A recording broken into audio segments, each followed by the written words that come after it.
certeza que o nosso tema é um tema que, ao longo da história do pensamento, nem sempre mereceu a atenção que deveria.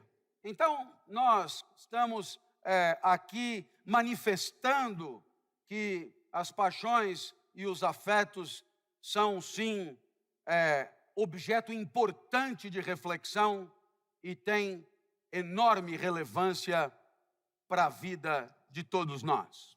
Eu queria começar esse bate-papo propondo ao professor essa primeira provocação. Em que medida as coisas do mercado, da economia e da produção de bens têm a ver com nossas emoções, o que sentimos, o que amamos, o que nos alegra e assim por diante? A filosofia, de fato, sempre teve medo das paixões, né?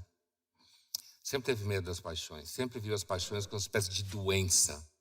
Eu arriscaria dizer que hoje a gente, no senso comum, no dia a dia, às vezes a gente fala muito de paixão, mas eu acho que a gente continua com medo das paixões, né? No sentido de que a nova tentativa de arrumar as paixões é estabelecer parâmetros politicamente corretos para ela. E a gente vê esse impacto em muitos jovens, inclusive, que querem ter afetos e paixões corretas. Sobre isso que o Clóvis levantou, eu diria, citando um autor que marcou e marca muito minha formação, que é o Nelson Rodrigues, aquela famosa frase do Nelson que sempre dá pau, né? Dinheiro compra até amor verdadeiro. Heriberto era um desses partidos férricos que só acontecem uma vez na vida de uma mulher. Aparentemente, tinha todas as qualidades do céu e da terra. Usava os melhores ternos do Rio de Janeiro, era forte, bonito, com uns antebraços de estátua, pertencia a uma família fabulosa. Conta-se, a título anedótico, que na sua infância o pai dava-lhe cédulas de 500 mil réis e o instigava: rasga, meu filho, rasga. Doutrinava-o nos seguintes termos: dinheiro compra tudo, até amor verdadeiro. Heriberto acreditou piamente na filosofia paterna. Só agia na base do suborno. Tinha um verdadeiro horror às mulheres desinteressadas. Essas que não querem nada estão escondendo o jogo. No fim vai se ver. E querem mais. E aí eu pulo do Nelson para um fenômeno que existe hoje, os sites de relacionamento, para mostrar as dimensões materiais dos afetos, né? E como as dimensões materiais de uma sociedade de mercado, como o afeto, o amor, ele tende a ficar cada vez mais engatado com essas dimensões materiais. Existe hoje um site em circulação mais ou menos novo, que é um site chamado Meu Patrocínio, que é conhecido como site Sugar Baby, certo? Que é um site em que meninas procuram parceiros, investidor que cuide da faculdade, de casa, em troca a ideia então de que você vá ao cinema, você viaje, certo? É um site de relacionamento que fica ali na fronteira, as pessoas olham desconfiada para ele e fica dizendo, não, mas então, que negócio é esse? O site, ele traz à tona uma coisa que sempre aconteceu, que é relacionamentos entre mulheres mais jovens e homens mais velhos, relacionamento esse que muitas vezes é mediado pela troca de um que recebe a leveza, a beleza, o temperamento mais solto, mais divertido de uma mulher mais jovem, e ela recebe a possibilidade de ter ferramentas para desenvolver potenciais profissionais, desenvolver a sua vida pessoal, ou seja, tem uma troca aí. Veja a linguagem que eu estou usando, porque eu estou querendo descrever que existe uma fronteira aí, certo? Essa fronteira, ela mostra muito bem como, às vezes, a gente tem um site de relacionamento, as mídias sociais, elas trazem à tona coisas que estavam aí no mundo. Esse site de relacionamento agencia encontros entre homens mais velhos e mulheres mais jovens, em que é necessário o vínculo financeiro, na medida que o vínculo financeiro garante o convívio, certo? Todo mundo sabe que existem vínculos financeiros e materiais nas relações e que, portanto, um encontro como esse, além daquilo que muita gente olha no encontro como esse, as pessoas podem, de fato, se encontrar num ambiente como esse. né? E aí pode aparecer, de fato, amor, pode aparecer interesse, pode aparecer paixão. Então, o que o Clóvis se referia, quando eu trouxe para a nossa conversa, é uma pergunta que, assim, no mundo contemporâneo, a pergunta sobre, então, afetos têm preço, né? Amor tem preço. É claro que a gente não está falando de chegar ao ponto de colocar na prateleira do free shop, né? Mas à medida em que as tecnologias e as redes elas vão agenciando encontros, colocando pessoas à disposição, então vai aparecendo cada vez mais a dimensão material das condições amorosas, né? Que o Nelson chamava de dinheiro compra até amor verdadeiro.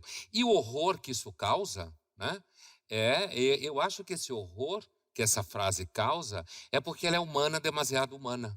No caso de filhos e pais, por exemplo, muitas pessoas sabem que existem muitos pais idosos que, porque não têm nenhum grande recurso material, muitas vezes são esquecidos.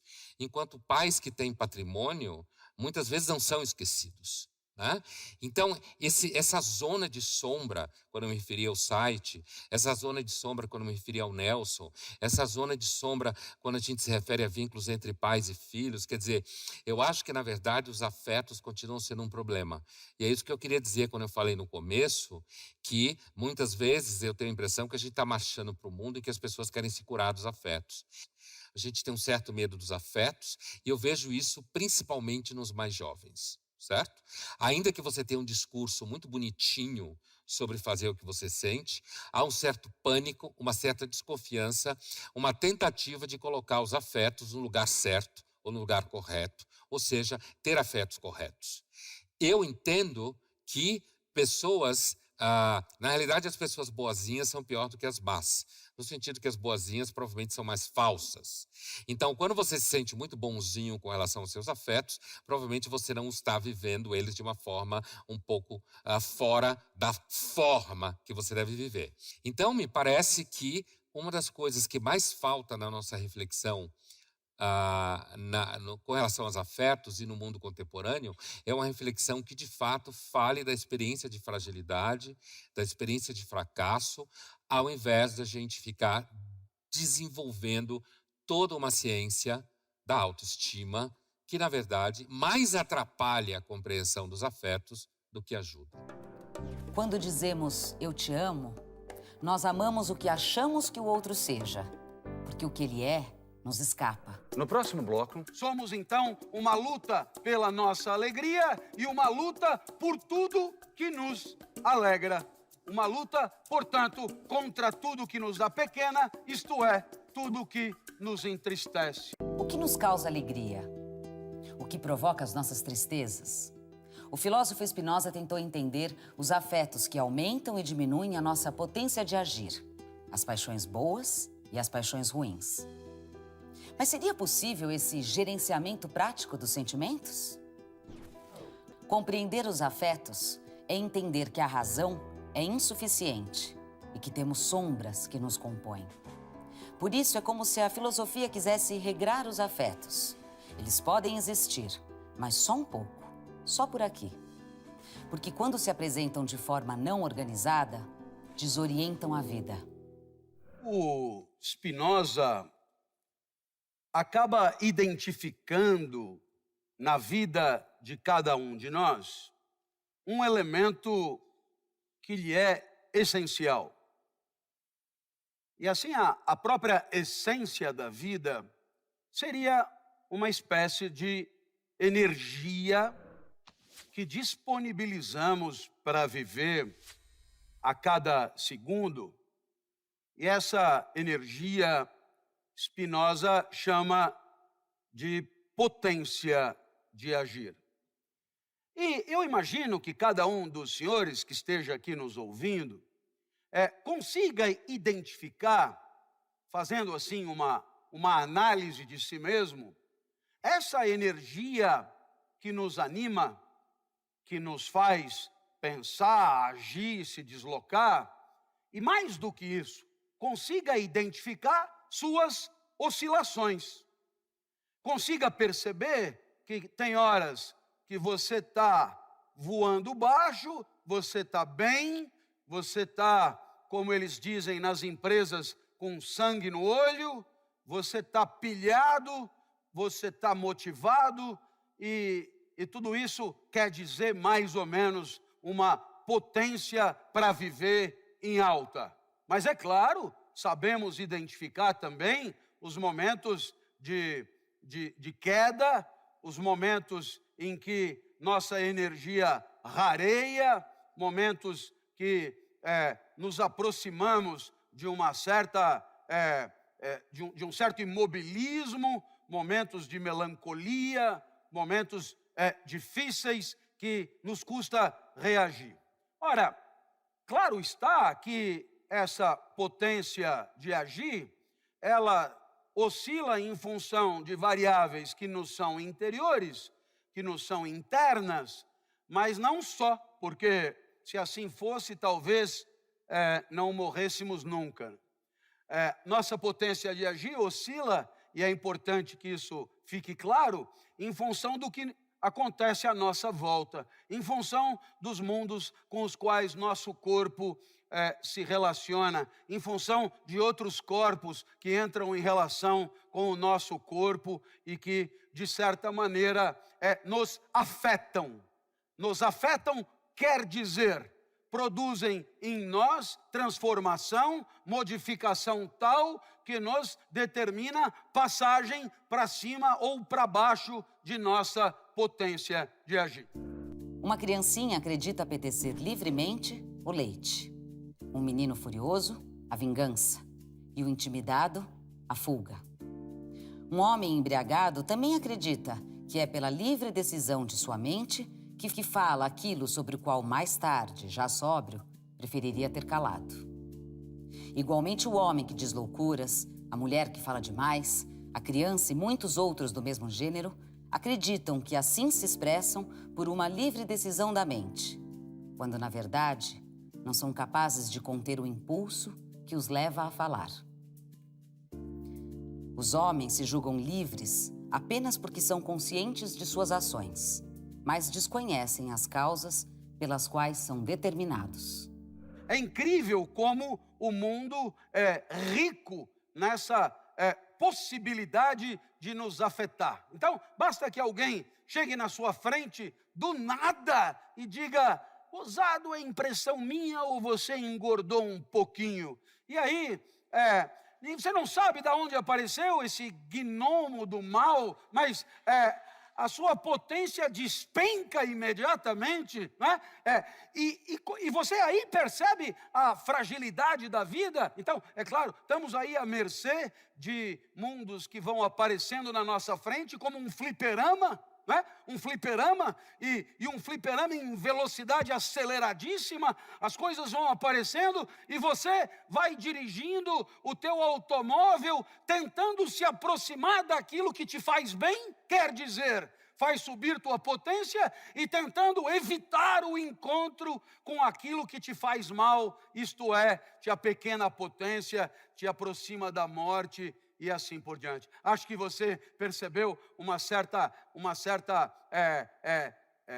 força de resistência, um certo esforço para manter a potência superior a zero, esforço esse que nós podemos chamar de conatos, junto com Hobbes e com Spinoza, quer dizer, tanto quanto a planta que luta para continuar planta, tanto quanto o animal que luta fugindo de outro para continuar animal, cada um de nós luta com o que tem, inteligência e o resto para continuar na vida, para continuar no jogo e para continuar mantendo potências elevadas de existência. Mas é claro, a fragilidade é evidente porque nossa capacidade para desviar do mundo, nossa capacidade para diagnosticar no mundo aquilo que nos faz subir potência, ela é infinitamente aquém do necessário para nos brindar uma vida de felicidade. E é por isso que vamos apanhando enquanto vida houver. Spinoza vai chamar essa subida de potência de alegria. E eu acho essa palavra linda, assim, poética mesmo. E E a palavra alegria, a meu ver, é conhecida de quase todos e usada por quase todos, encontra aqui um sentido muito preciso e muito vinculado à vida de cada um, que é essa passagem. Portanto, não é um estado. Estou alegre é um erro conceitual gravíssimo, pelo menos à luz da filosofia de Spinoza. A alegria é uma passagem em que você sai do ponto X para o ponto Y, sendo que Y é mais potente do que X. Somos, então, uma luta pela nossa alegria e uma luta por tudo que nos alegra. Uma luta, portanto, contra tudo que nos dá pequena, isto é, tudo que nos entristece. E eu queria dar um exemplo dessa resistência. Lá atrás eu comecei a dar aula, fui pegar o apagador, era um tempo que tinha lousa, e eu fui pegar o apagador e lá fiquei. Sabe, chama ciático, lombar, não sei o quê. Bem, me indicaram uma fisioterapeuta, eu não queria ir não, mas a dor era tamanha que eu fui. Quando eu cheguei, eu me deparei com uma mulher lindíssima, de roupa de ginástica e avental branco por cima.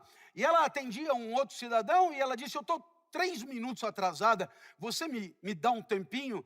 E eu disse, esperarei a eternidade pelo seu atendimento, né? A eternidade. Aí ela me deitou num tatame e começou a me apertar e ela me perguntou, você está sentindo alguma coisa? E eu disse, emoções confusas, afetos híbridos. Ela disse, na lombar eu estou falando. Eu disse, na lombar gozado já não estou sentindo mais nada, né? Aí ela disse, você tem que fazer alongamento da lombar. Aí eu disse, não sei o que é isso, nem como fazer. Aí ela falou, se você quiser eu te ajudo. Marcamos toda terça-feira às 6 da manhã. E aí, toda terça-feira, às 6 da manhã, eu ia encontrar a tal da fisioterapeuta, que doravante passo a denominar esticadora. Foi como eu a apelidei. E todo mundo que me conhecia, alunos, colegas, sabiam que dia de esticadora era dia que valia a pena viver. Segunda, eu já estava feliz, porque terça tinha esticadora.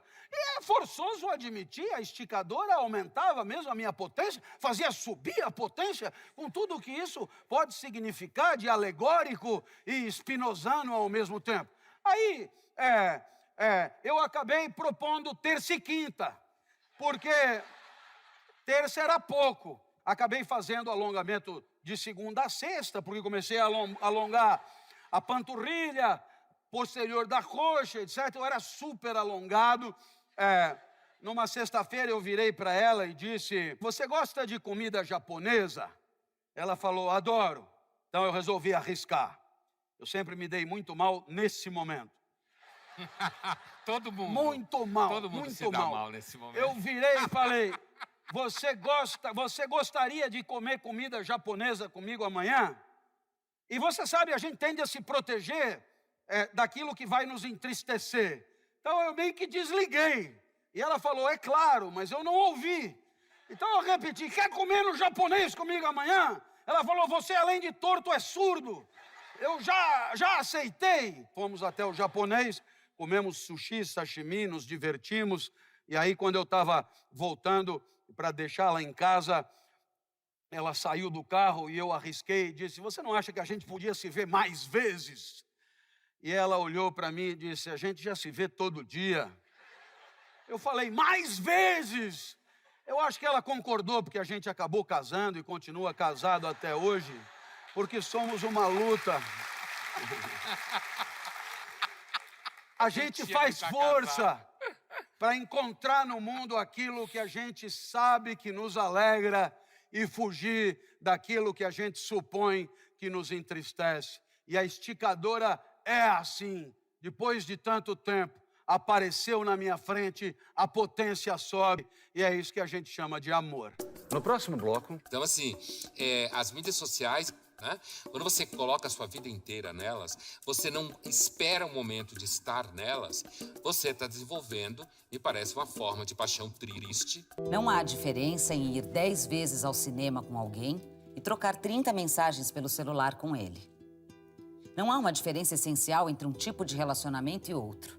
Portanto, acredito que exista amor nas redes sociais do mesmo modo que fora delas. Amor em tempos de redes sociais. Descobrimos novos jeitos de amar? Novos significados para o amor? Ou os aplicativos de encontro são uma ferramenta nova para um sentimento de sempre?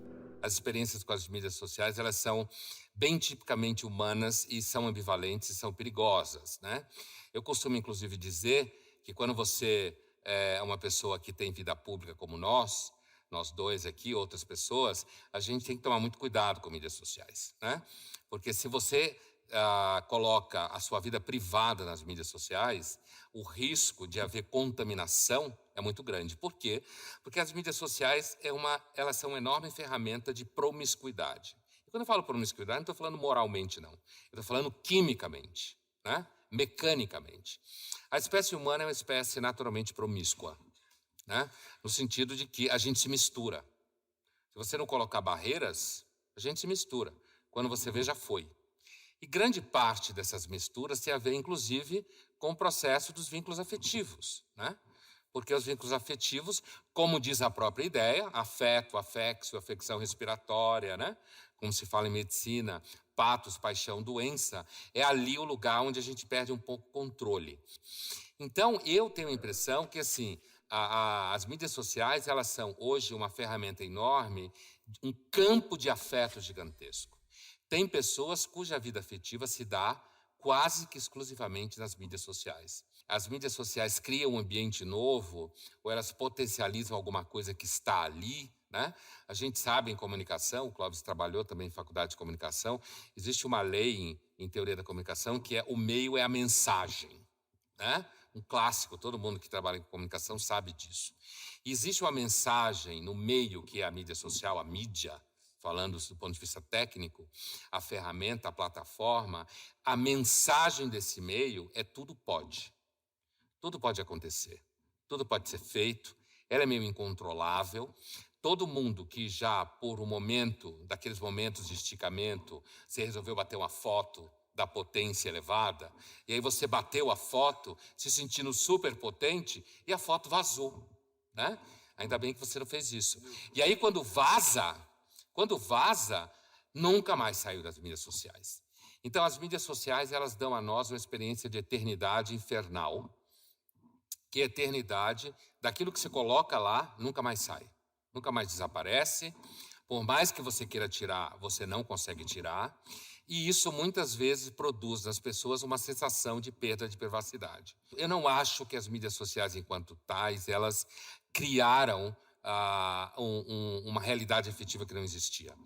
Agora, eu acho que como ferramenta de agenciamento, lembre do exemplo que eu dava no começo da nossa conversa, como ferramenta de agenciamento, ela potencializa um tipo de experiência que não estava tão à mão. Você pode hoje, através de WhatsApp, você pode criar uma relação afetiva com uma pessoa do outro lado do planeta e você se encontrar de vez em quando com essa pessoa e você ter uma relação com essa pessoa afetiva mais intensa do que com alguém que está do seu lado.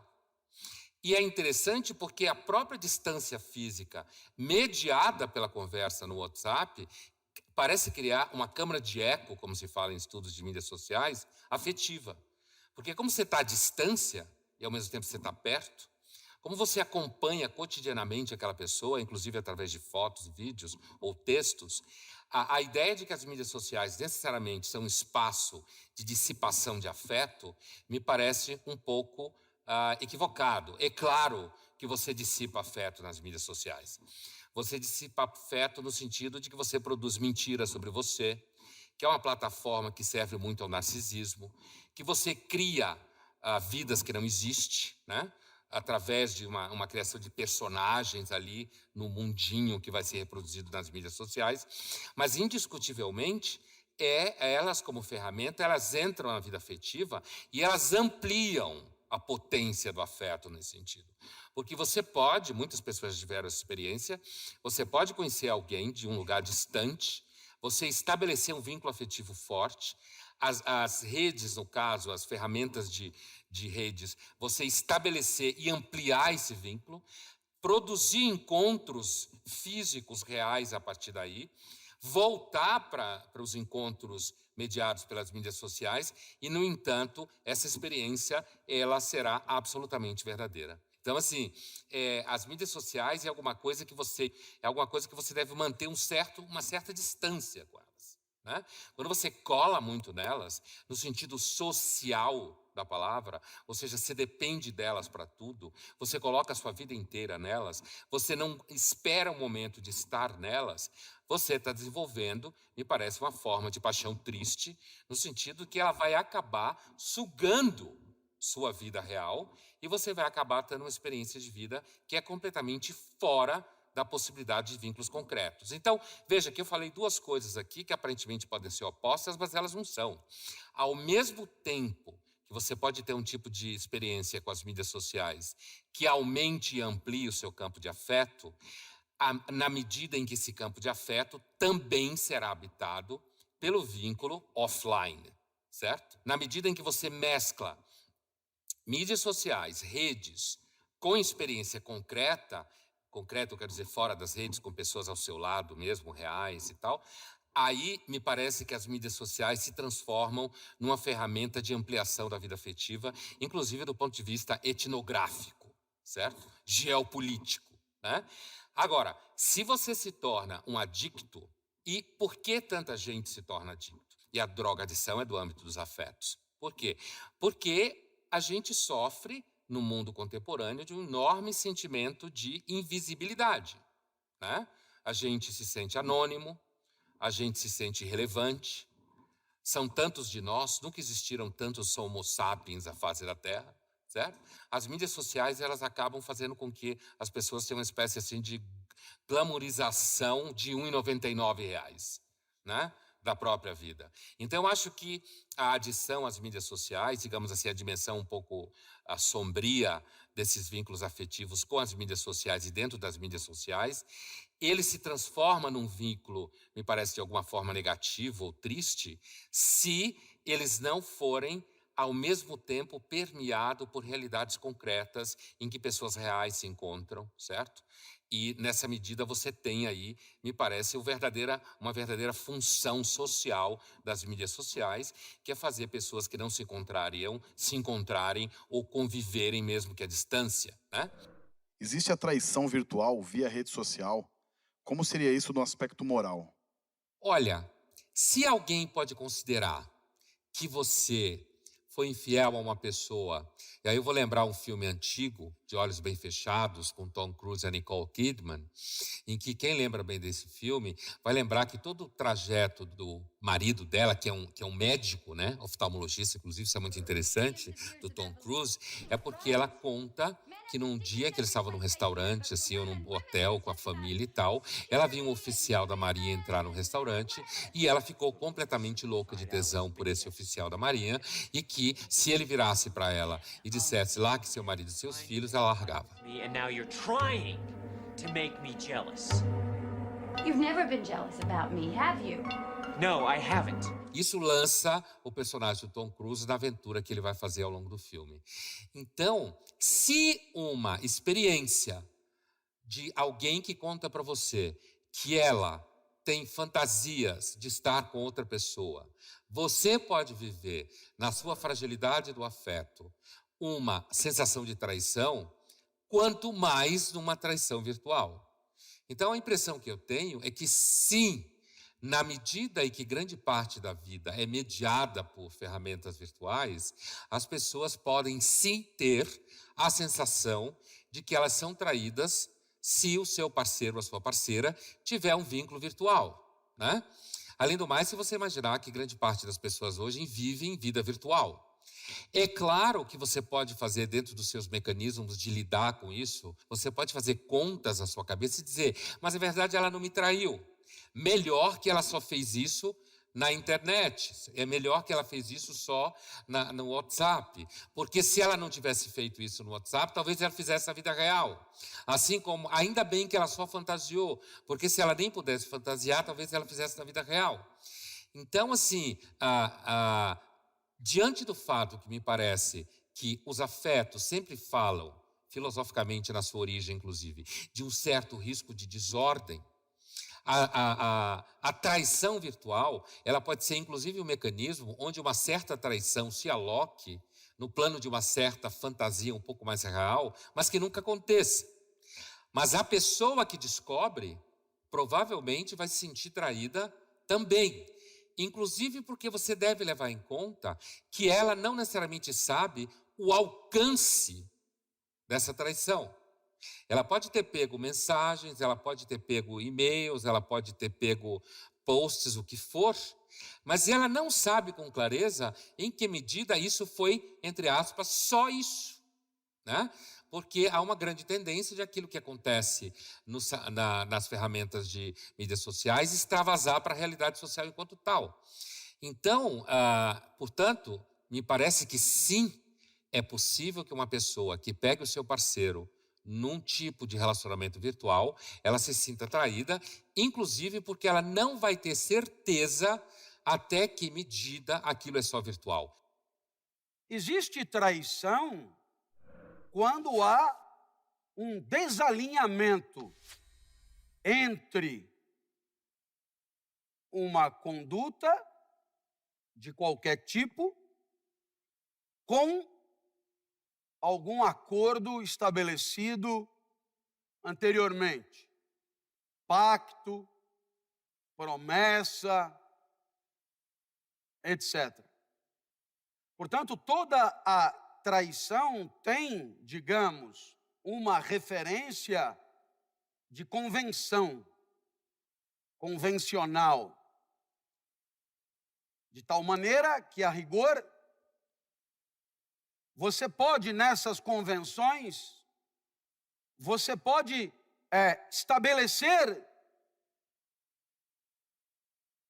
fronteiras de comportamentos e expectativas em função daquilo que mais machuca uns e outros. Havendo clareza sobre o que esperamos um do outro, a partir daquilo que sabemos que dói no calo,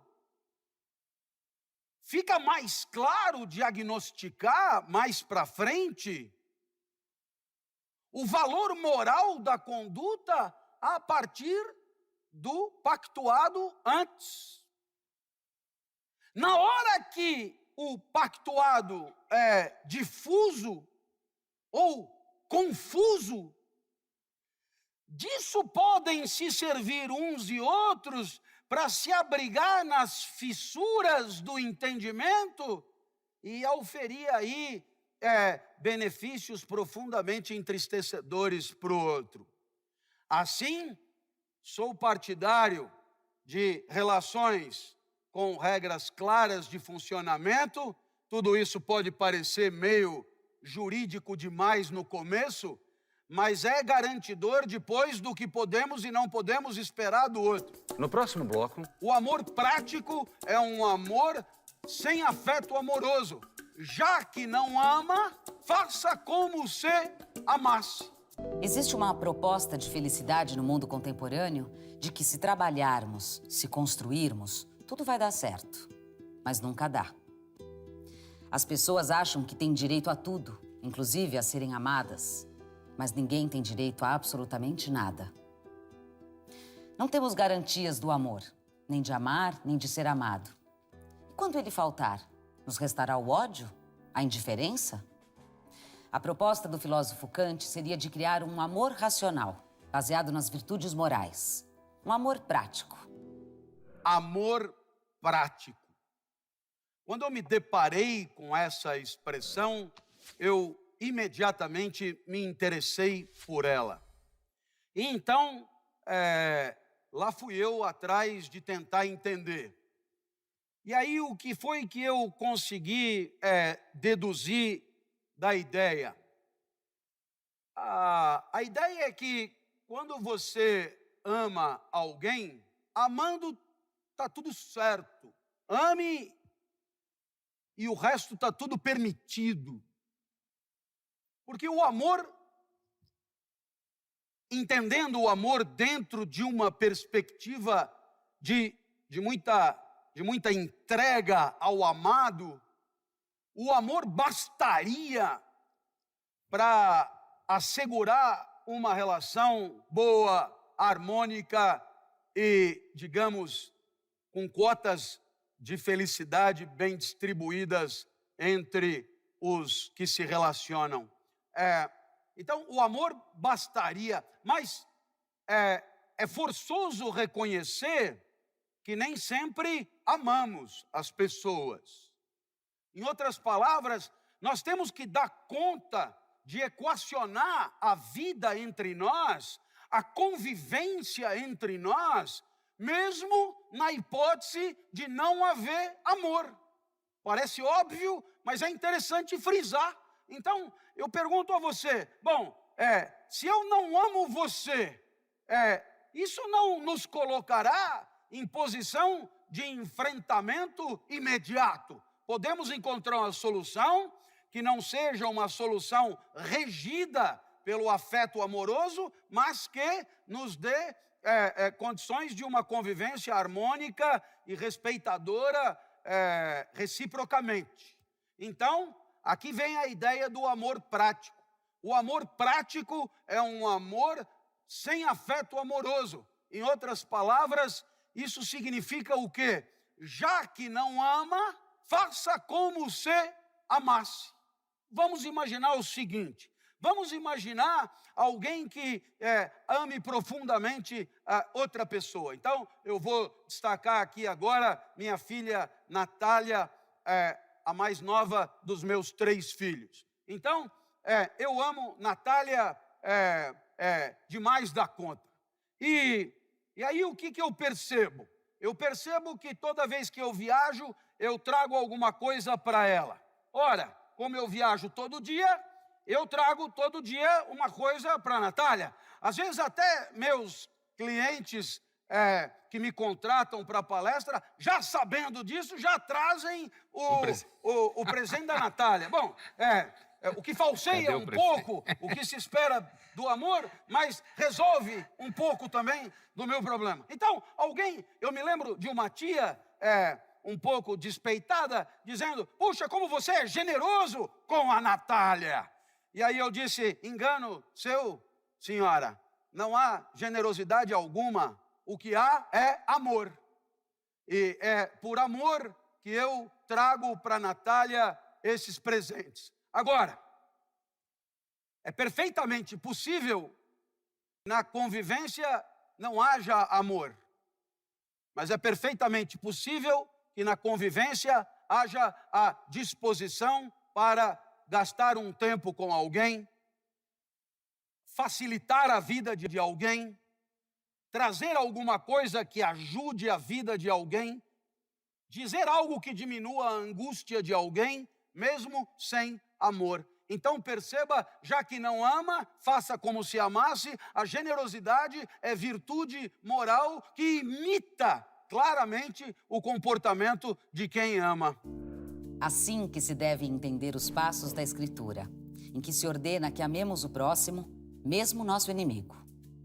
Pois que o amor enquanto inclinação não pode ser ordenado, mas o bem-fazer por dever, mesmo que a isso não sejamos levados por nenhuma inclinação, e até se opõe a ele uma aversão natural e invencível, é amor prático e não patológico, que reside na vontade e não na tendência da sensibilidade, em princípio de ação e não em compaixão lânguida. E só esse amor é que pode ser ordenado. Eu acho que você percebe que aqui nós temos um ponto importante a discutir, porque Kant mostrou,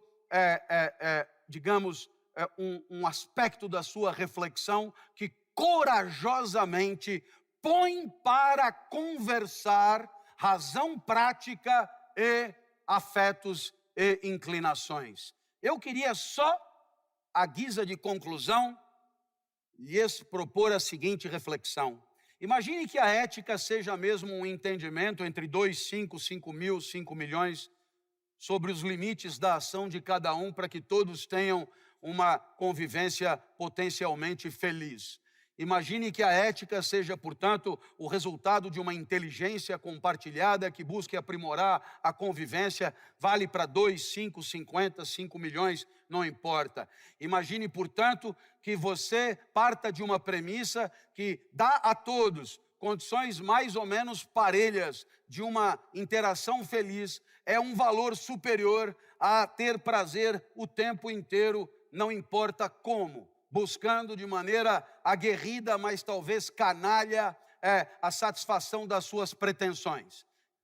Perceba uma coisa, para cada argumento que eu venha propor nesse diálogo e nessa discussão sobre os limites da ação de cada um, eu terei que apresentar inclinações afetivas que lhes sejam correspondentes. Não faça isso que me entristece, não faça isso que me traz raiva, não faça isso que me angustia, não faça isso que, etc. Acho que você percebe que nas relações entre as pessoas, quanto mais cristalina ou transparentemente você conseguir verbalizar as tuas disposições afetivas frente às diversas condutas e comportamentos, será mais rica a discussão e talvez mais eficaz a discussão sobre esses limites da ação de cada um. Eu diria que no lugar, portanto, de uma razão pura, não é? Proponho aqui uma ética nas relações que é fundamentalmente focada nas alegrias e nas tristezas daqueles que interagem, porque só assim, explicando como a vida é, você dará aos outros a chance de, contando teus afetos, contando tuas alegrias, contando tuas dores e tuas excitações, você poderá até dar ao outro a chance de descontinuar a relação dentro de uma premissa que não é canalha. Na hora que você chega e abre com a máxima clareza que conseguir as coisas como elas são e que tipo de afeto isso proporciona em você, você proporciona ao teu interlocutor uma chance única, que é conhecendo o que acontece com você, conhecendo o que você sente diante do mundo,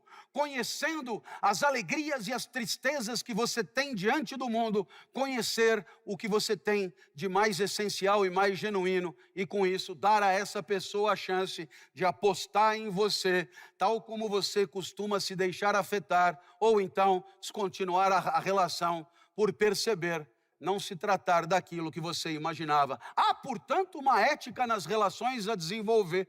Uma ética nas relações a desenvolver, assumindo os afetos que nos constituem, que fazem parte da nossa vida afetiva e que talvez seja o que há de mais fundamental compartilhar com quem nos ama ou afirma nos amar.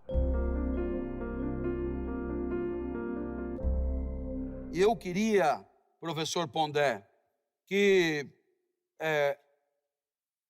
o senhor pudesse trazer para nós essa coisa das forças vitais que é tão central no pensamento do Nietzsche. Teria sido Nietzsche o filósofo que mais longe foi no entendimento das nossas paixões?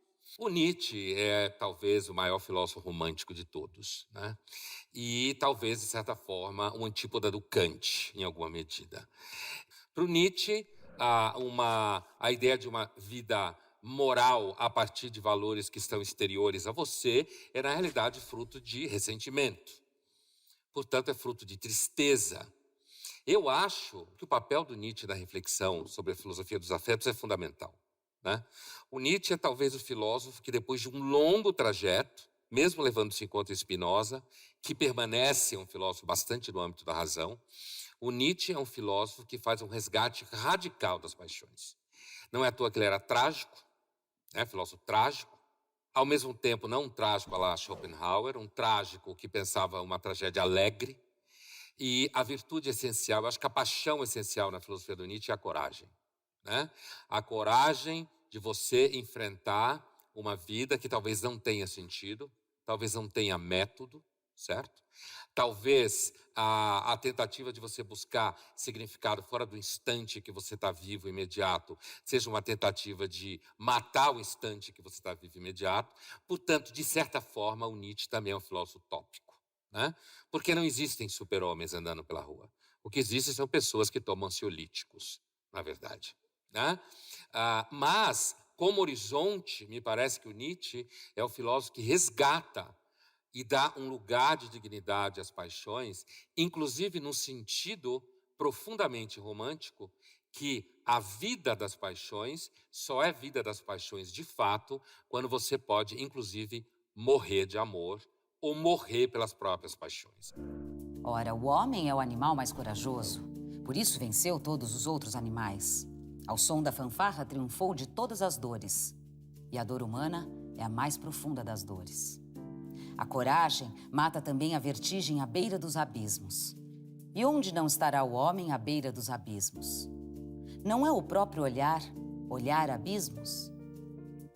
Mas a coragem é o melhor dos matadores. Quando ataca, ela matará a própria morte, porque diz: o quê? É isto a vida? Então vamos, mais uma vez. Então, nesse sentido, ele é um pouco de fora de uma estrutura de filosofia racional que busca compor um lugar para as paixões e os afetos no mundo e na sociedade. O Nietzsche faz uma espécie de libelo, dizendo que a vida só vale a pena quando você é forte o bastante para viver a partir do que você sente. E, nesse sentido, ele talvez seja um dos maiores exemplos daquilo que a gente chama em filosofia de vida estética. O que é que acontece quando você pergunta para o filósofo estetizante? Filósofo estetizante não tem nada a ver com a filosofia da arte aqui. Quando você diz que o filósofo é estetizante, você quer dizer que, para ele, o centro da vida são as sensações. Tá? Então, se você perguntar para o filósofo estetizante, como Nietzsche, qual é o sentido da vida, o Nietzsche vai lhe responder, ou qualquer filósofo estetizante, o gosto que você sente nela. Se ela não tem gosto, ela não tem sentido nenhum. Pouco importa tudo que você tentar colocar no lugar do sentido, o sentido da vida será sempre o gosto que você tem dela. Mais reflexões no site e Facebook do Instituto CPFL e no canal do Café Filosófico CPFL no YouTube. Que eu acredito muito naquilo que eu falei. E é por isso que aposto na hipótese da ética nas relações do meu jeito. E às vezes tem uma coisa também de quando uma pessoa fala que ela te ama, às vezes ela fica chata. Porque, como ela fala que ela te ama, então ela entende que, de certa forma, ela hipotecou o seu comportamento a partir daí. E você se tornou indevedor dela, de alguma forma.